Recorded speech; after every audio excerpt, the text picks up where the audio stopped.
कविता का शीर्षक है सूरवीर। सूरवीर वह नहीं, सूरवीर वह नहीं जो करके नरसंहार, जो करके नरसंहार जीत ले कलिंग युद्ध। सूरवीर वह नहीं जो करके नरसंहार जीत ले कलिंग युद्ध।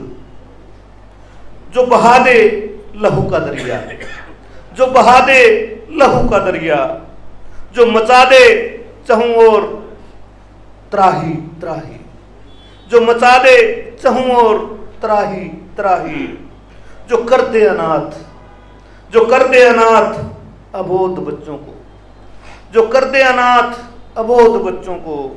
जो कर दे विधवा, जो कर दे विधवा नवयुवतियों को, जो कर दे विधवा नवयुवतियों को। जो छीन ले, जो छीन ले बुढ़ापे की लाठी, जो छीन ले बुढ़ापे की लाठी वृद्ध माता पिता से।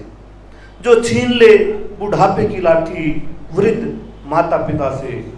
निसंदेह वह है, निसंदेह वह है सूरवीर नहीं। सूरवीर वह है, सूरवीर वह है जो फैला दे अमन संदेश। सूरवीर वह है जो फैला दे अमन संदेश पूरी दुनिया में बुद्ध बनकर।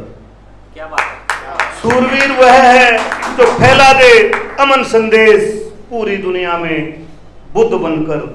जो दे शिक्षा, जो दे शिक्षा मानव मानव एक समान होने की, जो दे शिक्षा मानव मानव एक समान होने की। धन्यवाद।